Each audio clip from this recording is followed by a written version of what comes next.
Kia ora and welcome back to the Wargaming Den. Got another Kings of War battle for you this week. This week's game, my Ogres are taking on Gordon's new army, Sylvan. Wasn't expecting that, but we will see how we go. We'd also increased the points this week to 2,300 points, and the scenario we rolled up was raise. Right, let's look at my army this week. 2,300 points, so a couple more units. I've managed to squeeze in a couple of Berserker Bullies, and I have added a Warrior Regiment with the extra 300 points. Tried to keep the rest of the army similar to what I had been running. I think there was a couple more magic items, but I can't remember which ones I put in there.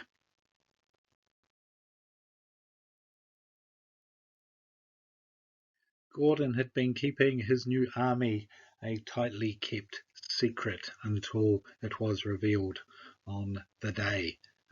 Really interesting army, actually. It's got 3 regiments of Gladestalkers, 2 troops of Gladestalkers, 2 Stormwind Cavalry regiments, a Windborne Cavalry troop, Tree Herder, the Wiltfather, Silver Breeze Cavalry regiment, and an Archmage with the Celestial Restoration, which is a real pain in the ass spell I was to learn.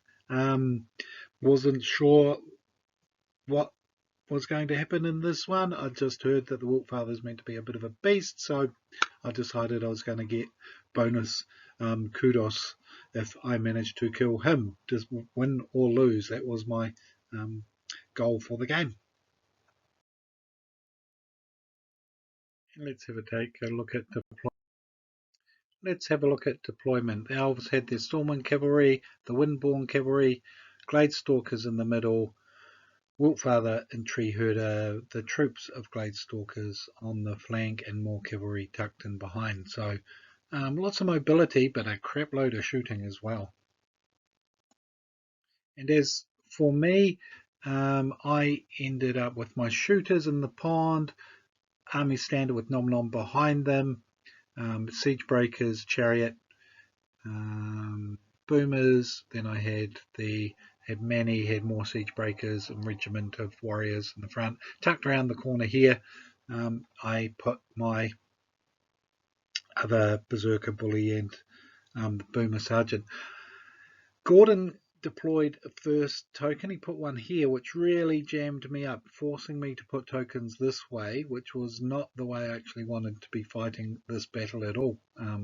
This building I've decided was going to hamper me, but I really actually wanted to go this way prior to placing the loot counters. So it was a good deployment by Gordon in that regard, because I found myself hemmed in and not doing what I wanted to be doing.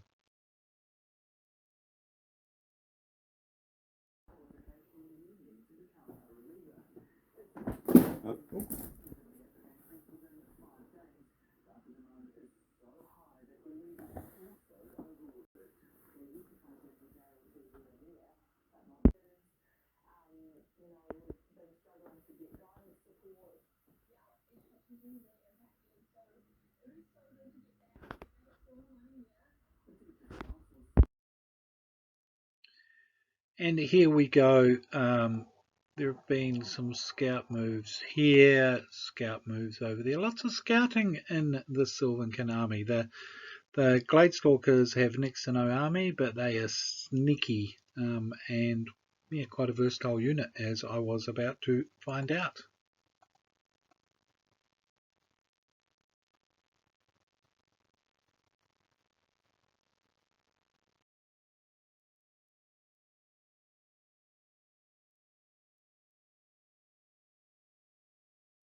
And a couple of shots of turn 1.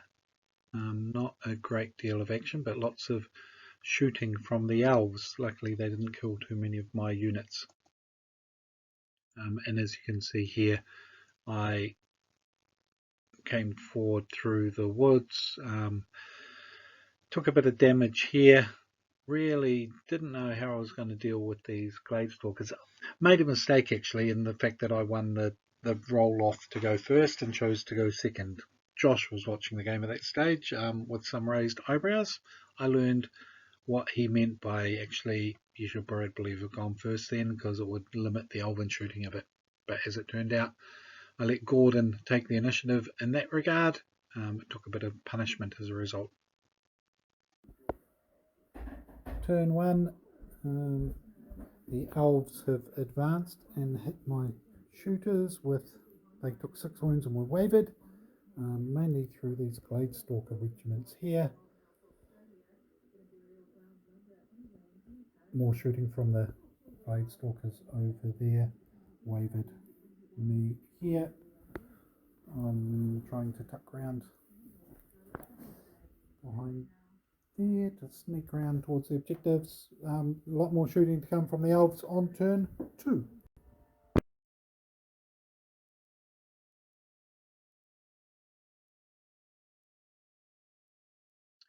Turn 2, things already about to get nasty. It's out of shot on this one, but hopefully on the next photo. Okay, not quite the next one. That's a photo of one of the new regiments that Gordon's been busy basing up, and they look really good. And these are the guys that I was really impressed with. The Tree Herder and Wilt Father. Really nice models that make good centre points to this army. And unfortunately, on turn 2, this is what happens when you lead your siege breakers a bit far forward. Couldn't be really bothered pre-measuring everything. I had a bit of a busy week at work and study and stuff, so I wasn't really wanting to micromanage and things. I was kind of just chucking units a wee bit further forward and going, yeah, that's about right. But as it turned out, yeah, no, it wasn't. Managed to get the siege breakers hit by cavalry, Wiltfather, and the Tree Herder. And despite some underperforming dice rolls, the end was pretty much never in doubt. The siege breakers were routed. Even though I think this was the Tree Herder's dice. 9 attacks, 7 ones, a 2, and a 6. Unfortunately, the Wiltfather and the cavalry came through, even if the Tree Herder didn't. And yeah, that was the end of the siege breakers. But that was pretty abysmal dice rolling right there.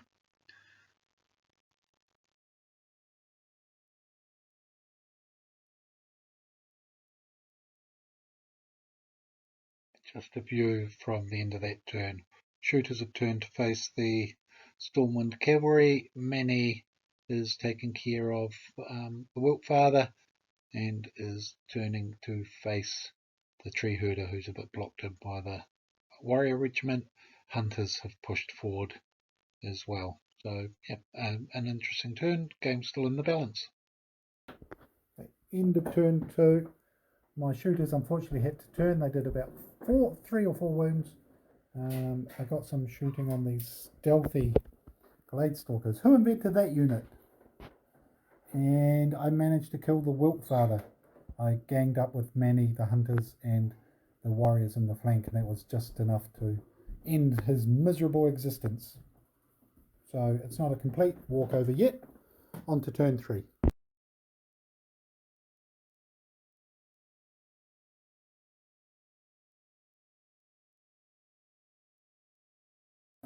End of turn 3. It's been a very intriguing battle. Over here, the siege breakers got taken out by the cavalry, and the boomers did a few wounds.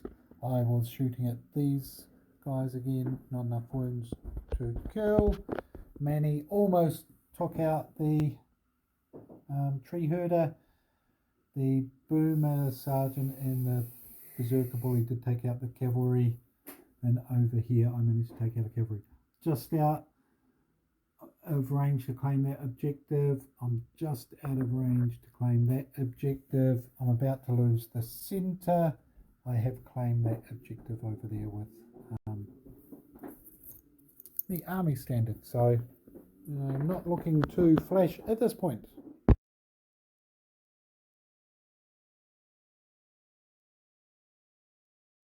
End of turn 4. In fact, I got very lucky. Managed to double one those guys. I've lost the middle. The chariots have gone. There's still a crap load of Gladestalkers doing damage. Manny failed to rout the Tree Herder, even though he's got the boomer sergeant. Managed to kill the last of the Gladestalkers there. Grab the objective there. Grab the objective there. Currently, it is 3-3. We've got all the objectives that have been raised. Unfortunately, this is the important one, and it's surrounded by Twilight Kin.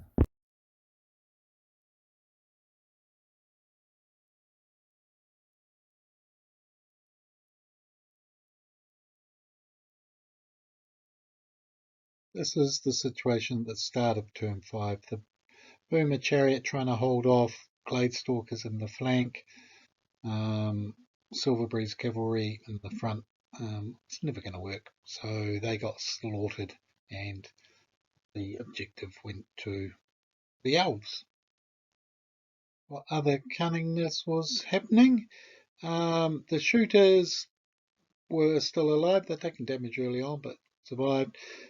Gordon kept turning his cavalry, moving them, forcing the shooters to turn again. They'd been wind blasted back a bit as well by the Windborn, who are another annoying unit I had to face. So at this stage I conceded the game. I had my 3 objectives, but there was no way I was going to be able to contest with what was left of my army. Going on to end of my turn 5 and Gordon's turn 6, I couldn't deal with 3 regiments of Gladestalkers and Silverbreeze Cavalry. So well played, Gordon. It was in the end a wee bit one-sided, but it was a good battle. End of the Twilight Kin's turn 5. Silverkin, whoever they are, some kind of random elf, and he has pretty much gutted my army, and so the Ogres have capitulated. He just destroyed many. He took out a Berserker Bully, he got the shooters, he got the Standard Bearer. So there's no way I can contest, and I'll be shot off the board next turn. So very well played by the Elves. And there we have it. Game to Gordon 4-3 at the bottom of turn 5. So comprehensive victory to the Sylvan Elves. That, looking back, listening to the recordings, I think I may have called them Twilight Kin at one point. So apologies for that, Gordon. Okay, so well and truly outshot, out deployed as it turned out. Gordon putting this objective here, meaning I couldn't put an objective here it's going to be within 12 and too close to that building. I actually wanted my objectives this way. I wanted to ignore that part of the field really, but ended up having to have 2 objectives on this side, not where I wanted them at all. Gordon, with his mass shooting in the centre here, was able to control the middle. He was able to race around, turn my flank here. I mean, my shooters were nullified. They probably shouldn't have been left out on a flank unprotected, so that was a bit of a mistake there by me. Manny almost won the battle of the heavyweights. He took out the Wiltfather with a bit of help, but ended up falling just short to the tree herder. But yeah, there was a good fun combats in that part of the game.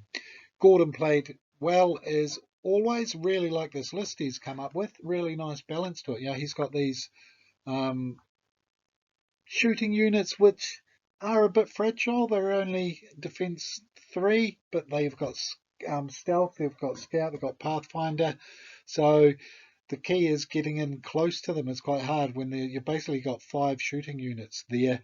He's got the 2 cavalry units, hard hitting Silverbreeze for a bit more oomph and mobility. He's got the fast Stormwind cavalry as well. These Winterborn with their wind blasts were really quite effective as well. And then he's got the Wiltfather and the Tree Herder for that extra bit of muscle as well. So it's a really good combined arms army. Gordon played it well as well. He's very methodical. He likes to check his angles, make sure he's got things set up, minimises chances for me to get onto flanks of units, whereas I'm a bit more of a fly by the seat of your pants, push things forward, wasn't really that bothered with measuring how far things were. If I had no idea what the charge range actually of the Wiltfather and the tree herder was when I brought the siege breakers forward, I thought, that's probably far enough, which was kind of a bit silly as it turned out. But yeah, it was a good game. We have 2 very different play styles, but they make for fun, entertaining games. And even though I'm not checking the angles and things as much as I probably should in these friendly games, I think if we got into more of a competitive kind of scene, I would probably take on board a few of Gordon's ways of playing, because he really does look at all the angles and things and really makes it hard for you to um, get openings on units. Good play. So yeah, this was a good list of his. My list I was happy with. Possibly should have had those extra boomers for a bit more shooting. And that's something I will consider going forward. This is our first time playing 2,300 points though. Extra toys on the table, which was good. Yeah, I only ended up a couple more units. Good fun game.